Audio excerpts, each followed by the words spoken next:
تمہارے ایمان میں کوئی خرابی آ جائے اور پھر تم اس کے بعد دن رات اعمال صالحہ جو کہلاتے ہیں وہ کر گزرو، یہاں تک کہ پہاڑ کا ایسا اعمال کا پہاڑ تم تیار کرو، لیکن یہ پہاڑ جو دیکھنے میں بلند نظر آئے گا، قیامت کی آندھی چلے گی، فیصلے کی آندھی، تو اس کے بعد یہ سارے اعمال کا ڈھیر ہے جو اس طرح سے غائب ہو جائے گا جیسے رات کا ڈھیر ہو، اور یہ راتیاں، تو یہ اللہ نے فرما دیا کہ اعمال چاہے جتنے تم کر لو، لیکن اگر ایمان میں خرابی ہے تو یہ اعمال جن کو تم سمجھتے ہو کہ تمہاری یہ کمائی ہے، یہ تمہاری جھولی سے اڑ جائے اور پھر دہتے ہوئے انگاروں پر آگ کی لپٹوں میں وہاں کے حمیم اور غساق میں تمہیں ہمیشہ رہنا پڑے گا۔ تو کیا سننے والوں تم میں سے کوئی ایسا ہے جو اپنے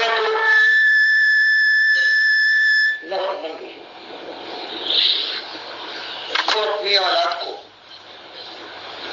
ہمیشہ کے لیے آگ میں ڈلوانا چاہتا ہو جہاں نہ موت آئے گی کہ آگ کی جلن ختم ہو اور نہ ایک منٹ اور ایک سیکنڈ عذاب میں کمی کی جائے؟ اس لیے اللہ نے فرمایا کہ ایمان کو پہچانیں اور شرک سے جو اللہ کے لیے گالی ہے ہر وقت بچے ہو، اس لیے کہ اعمال نماز اور روزے حج اور زکوٰۃ کے بعد اگر ایک شخص ہے کہ جس کے ایمان میں خرابی ہے، وہ کہتا ہے کہ اللہ کے نبی صلی اللہ علیہ وسلم اللہ کے نور کے ٹکڑے ہیں اور آپ کی پیدائش اور انسانوں کی طرح سے نہیں ہوئی، بلکہ اللہ جو نور کا بنا ہوا ہے اس نے اپنے نور سے ایک حصہ کاٹ کر اس کو محمد صلی اللہ علیہ وسلم بنا دیا۔ یہ سے آج اس امت میں چند کو چھوڑ کر سب کا یہ نتیجہ ہے۔ یہ ایسا شرک ہے کہ اللہ سورہ مریم میں فرماتا ہے اللہ کے انہوں نے ٹکڑے کر دیے، جز بنا دیے، اس کے غرض اور اس کی ذات کا ٹکڑا بنایا، حالانکہ یہ جو نور ہے یہ اللہ کی مخلوق ہے۔ وجعل الظلمات والنور سورہ الانعام کی دوسری آیت ہے، الحمدللہ الذی خلق السماوات والارض وجعل الظلمات والنور ثم الذین کفروا بربہم یعدلون۔ یہ ساری تعریفیں اس مالک کہ یہ ہے جس نے آسمان بنایا، جس نے زمین بچھائی، جس نے تاریکی اور اندھیری کو بنایا اور جس نے نور اور روشنی کو پیدا کیا۔ تو نور اللہ کی مخلوق ہے اور اللہ فرماتا ہے لیسا کمثلہ شیء، میں تو مالک ہوں، میں خالق ہوں، میری مخلوق کی مثال بیان کی جائے کہ میں مخلوق کی طرح سے ہوں تو نہیں، میری کوئی مثال نہیں۔ تو بھائیو، یہ عقیدے میں خرابی آ جائے اس کو ذات کا شرک کہتے ہیں، سب سے ذلیل شرک یہ ہوتا ہے۔ یہودیوں نے عزیر علیہ السلام کو اللہ کا بیٹا بنایا، عیسائیوں نے عیسیٰ علیہ السلام کو، اربوں نے فرشتوں کو اللہ کے بھیجا، اور آج کا یہ مسلمان کہلانے والا عالم یہ کہتا ہے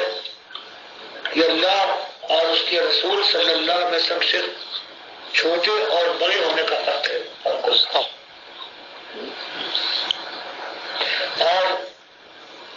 اس کو لکھنے والے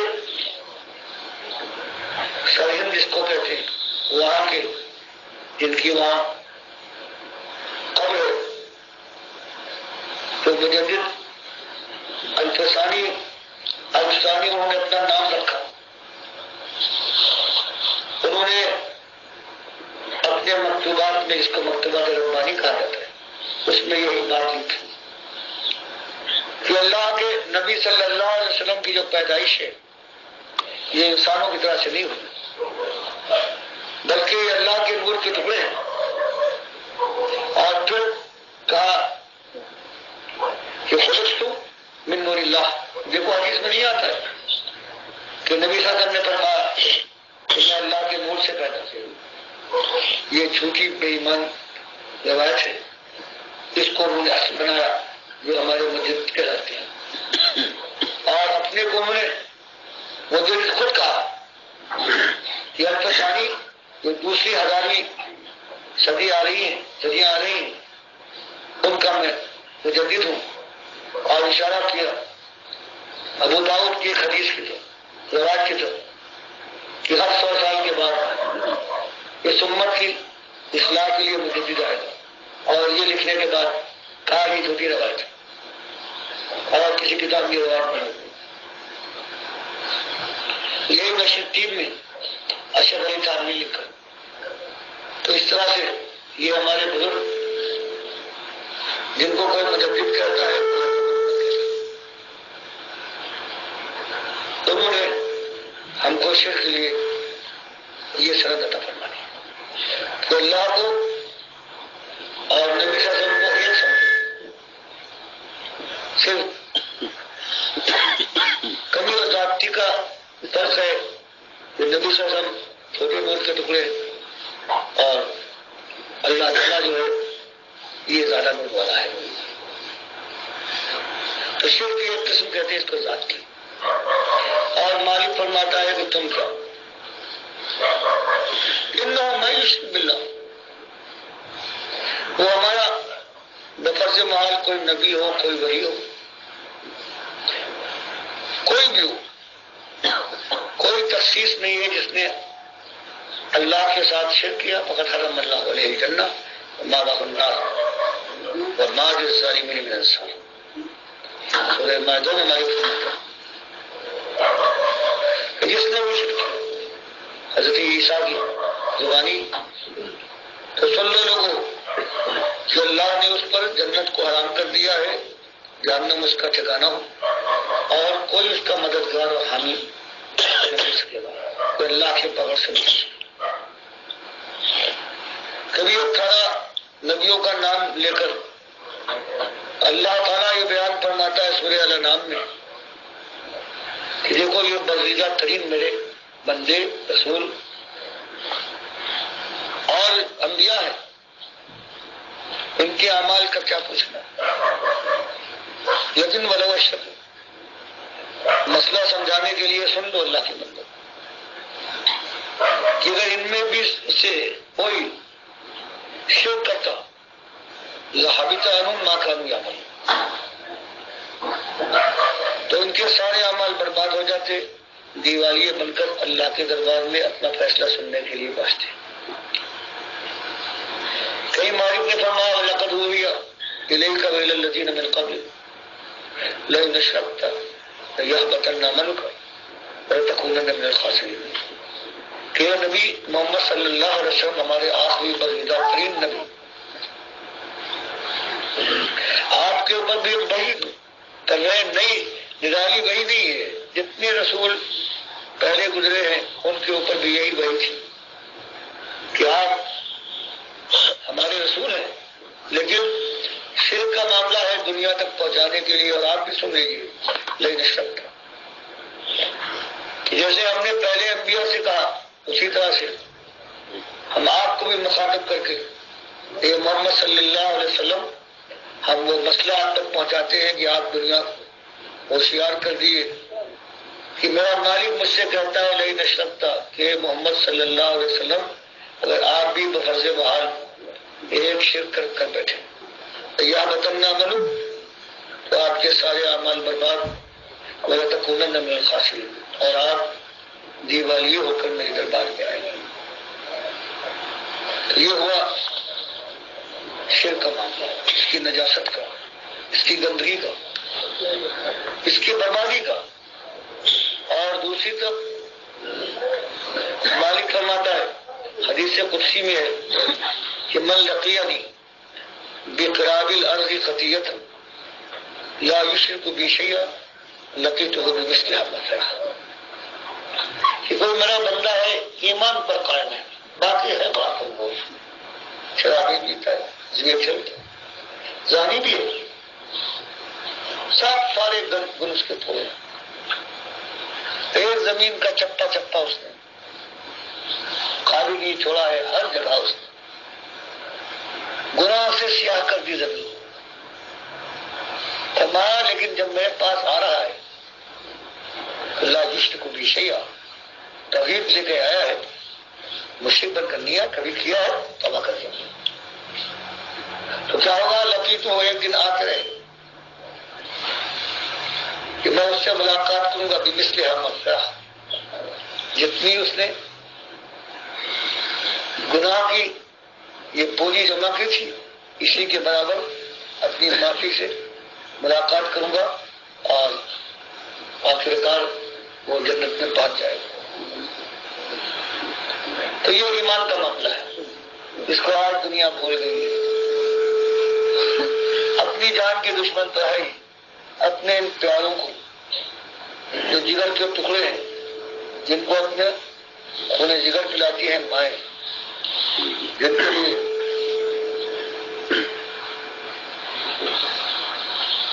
باپ اپنے خون کو پسینہ بنا کر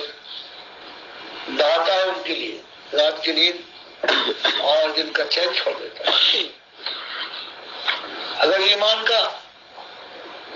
معاملہ نہ کیا گیا اپنی جان کے ساتھ، اپنے بچوں کو، اپنے بیویوں، اپنی بہنوں، اپنی ماؤں کو نہ سکھایا گیا، تو بھائیوں کروڑوں اربوں جا چکے ہیں نماز پڑھنے والے، روزے رکھنے والے، اس کے ساتھ ساتھ عرس منانے والے، موجی گالیاں کرنے والے، حسن حسین کا شربت، ان کی نظراز کرنے والے، بی بی کی سانت اور امام جعفر کے پورے کرتے، نمازی بھی رہے، روزےدار بھی، لیکن اللہ کی کتاب بیان فرماتی ہے سارے کے سارے جہنم میں اتار دیے گئے.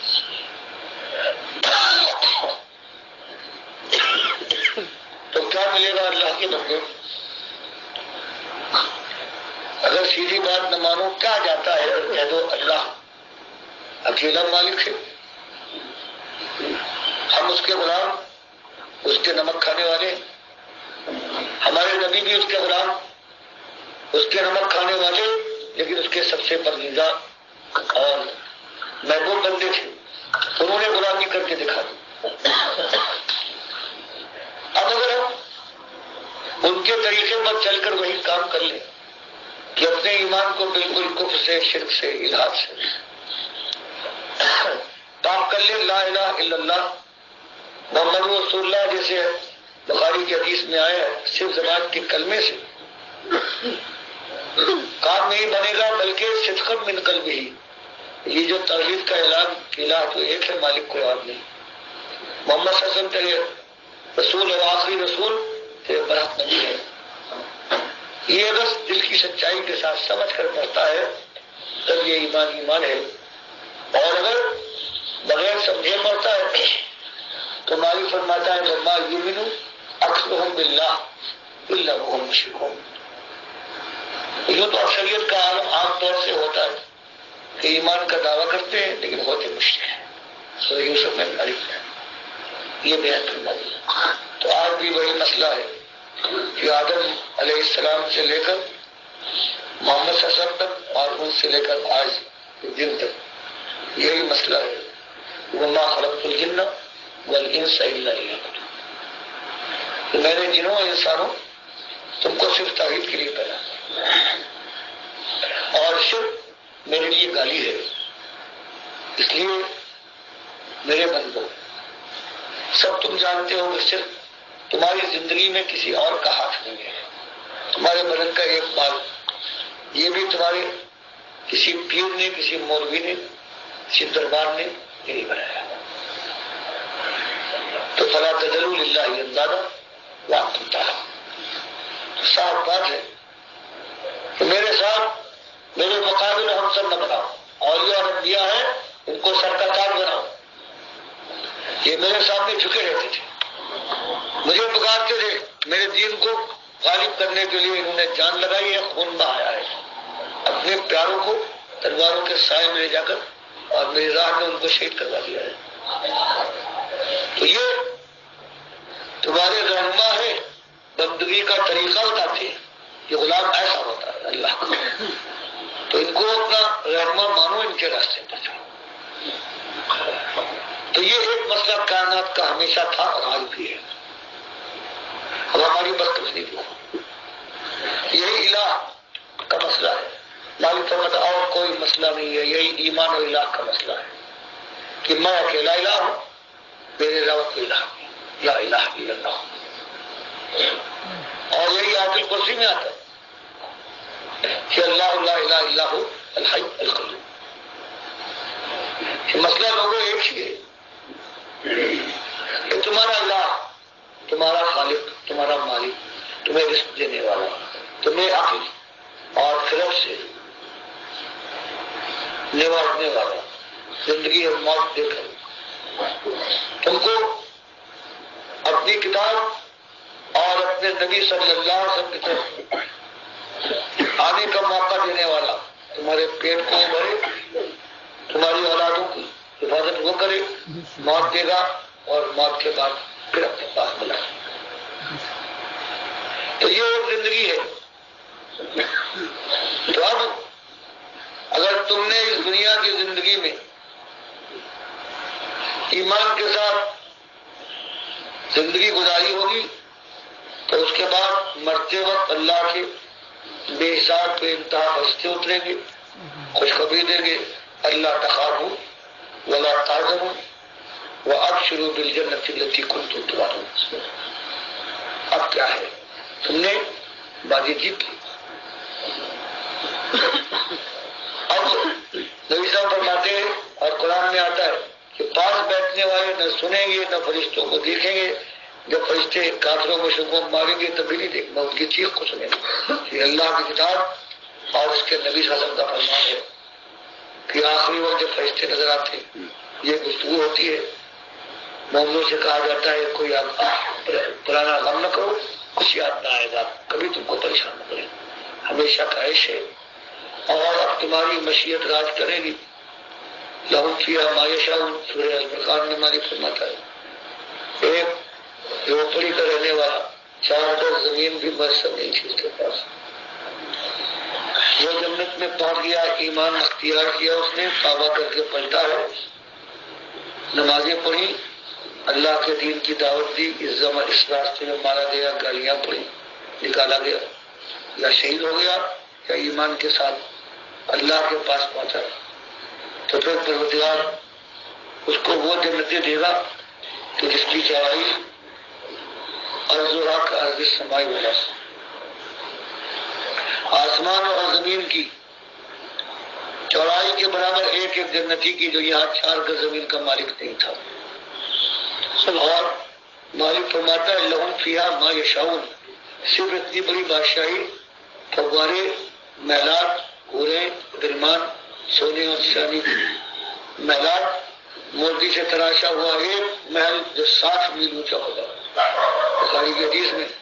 صرف یہی نہیں بلکہ مالک سورہ الفرقان کی 16ویں آیت میں بیان کرتا ہے کہ لہم فیہا ما یشاؤون.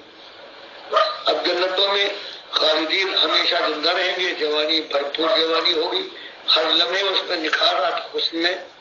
بڑھوتی اور اضافہ ہوتا رہے. اور لوگوں کی فیہا ما یشاءون، اور پھر اب ان کی مشیت، ان کی چاہت، ان کا حکم اب چلے گا، اللہ بھی ان کی مشیت میں رکاوٹ پیدا نہ کرے گا۔ کان علی ربک وعدا مسئولا، یہ آپ کے رب کا ایسا وعدہ ہے کہ آپ کے رب نے یہ کہا ہے کہ فرض کر لو، کبھی یہ کہے کہ 10 لاکھ محلات چاہیے مجھے سونے کی اور نہ ملے، مالک فرماتا یہ ہمارا وعدہ ہے اور ہم نے اپنے کو مسئول بنایا ہے، ہم اپنے بندے کو حق دیتے ہیں کہ اگر اس کی چاہت میں، اس کے حکم میں کوئی رکاوٹ پیدا ہو جائے تو وہ ہم سے سوال کر کے ہم کو وعدہ یاد دلائے کہ مالک تم نے وعدہ کیا تھا، کبھی ایسا نہ ہوگا، یہ کیسے ہوگا؟ بیان یہ ہے کہ ایسا ممکن نہیں۔ تو اب ایمان کی قدر پہچان، اور اس کے بعد جو آج ایمان پھیلا ہوا ہے اس کے لیے مالک فرماتا ہے کہ علاج تو یہ ہوتا ہے کہ جو ہمیشہ زندہ ہو، ہمیشہ زندہ تھا رہے اور اس کو موت نہ ہے۔ میں الحی القیوم، سارے دنیا کے معاملات خود سنبھالے، اور فرمائے اس کے خلاف جو وہ لوگ ہیں جو کہے کہ اللہ ہی زندہ نہیں ہے اور بھی ایسے ہیں جو زندہ جاوید ہیں، اللہ ہی کارخانے دنیا کو نہیں چلا رہا بلکہ اور بھی کتب، ابدال اور یہ بھی چلتے ہیں۔ تو فرمایا جو یہ لوگ ہوں، چاہے دنیا میں ان کی شہرت ہو، جو اس بات کو پیش کریں، چاہے وہ دولت والے ہوں، چاہے وہ بادشاہ سلامت ہوں، چاہے یہ پیر اور مولوی ہو، جو بھی ہیں اللہ کے دین کے خلاف کوئی بات کہتے ہیں تو وہ طاغوت ہے، اللہ کے دشمن ہے، ان کو کوئی بڑا مانے گا اپنا تو وہ کافر ہے۔ مالک فرماتا ہے والذین کفروا اولیاءہم الطاغوت، جو ان طاغوتوں کو جنہوں نے اللہ کے دین کی مخالفت کی ہے، قرآن کو غلط کہا ہے، حدیث کو جھٹلایا ہے، اور ان کی بات دنیا میں چل رہی ہے جیسے آج کتنے ہزاروں دنیا میں پھیلے ہوئے۔ تو مالک نے کہا کہ تمہارا ایمان اس وقت ثابت ہوگا وَمَن يَكْفُرْ بِالطَّاغُوتِ وَيُؤْمِنْ بِاللَّهِ، پہلے ان ظالموں سے جو طاغوت ہے ان کا کفر کرو گا، میں ان کو ماننا ہی نہیں بلکہ ان کا ایسا دشمن ہوں کہ ان کے دین کو مٹانے کے لیے جان لگا دوں۔ اور فرمایا یہ ارادہ کرنے کے بعد ان کا انکار کرے،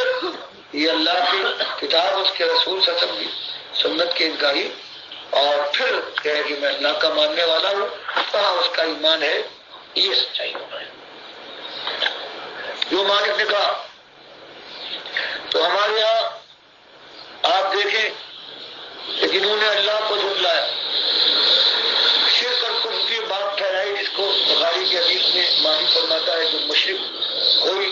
شرک کرے، چاہے وہ ذات کا شرک ہو، چاہے صفات کا، چاہے پکار کا شرک ہو، چاہے اللہ کے حقوق میں خانہ کعبہ کی طرح سے وہ جھوٹے کعبے بنائے اور حج کو نام بدل کر وہ جو اپنی جان اللہ کی بجائے اللہ کے بندوں کے سامنے جا کر جھکا دے، اور جو اپنے مال کو اللہ کے لیے نہیں بلکہ اللہ کے بندوں کے لیے ان کی نظر و نیاز کرے، فرمایا ایسا ہر شخص وہ مجھے گالی دیتا ہے۔ یہ مسئلہ، اور آج اپنی تاریخ کو دیکھیے، یہ آج انسان دیکھتا ہے کہ اللہ قرآن میں کہتا ہے کہ وَأَنْتُمُ الْأَعْلَوْنَ إِن كُنتُم مُؤْمِنِينَ، تم ہی غالب رہو گے، تم ہی سربلند اگر مومن بنے رہو۔ تو آج دنیا جو آج ذلت میں ہے، مسلمان امت کی لاشوں پر تخت بچھے ہوئے،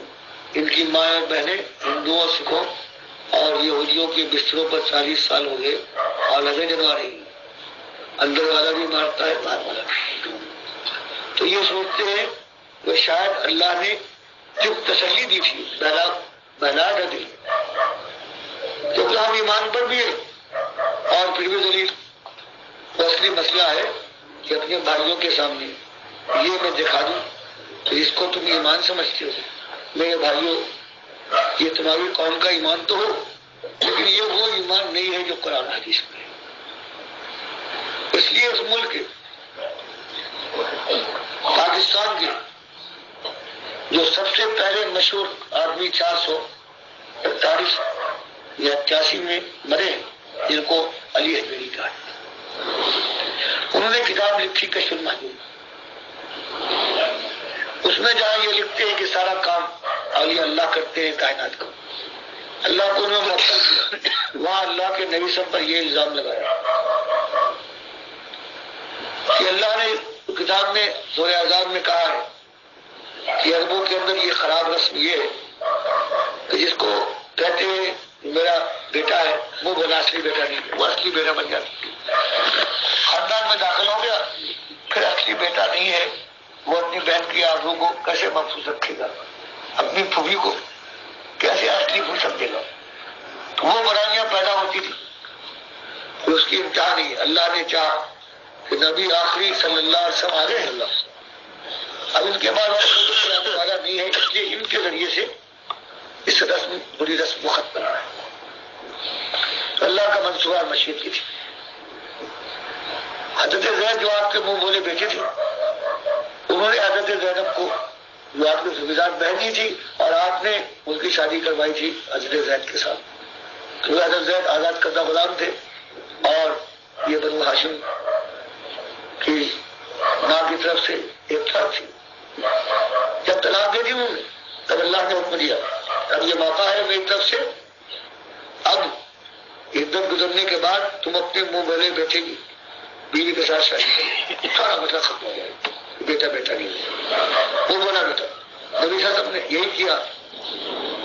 کفار مشرکین یہود اور منافقین نے کہنا شروع کیا کہ وہ اصلی بات یہ نہیں ہے کہ منہ بولے بیٹے بیٹا نہیں، بلکہ اصلی بات یہ ہے کہ یہ ان کی جو بہو ہے وہ نہا رہی تھی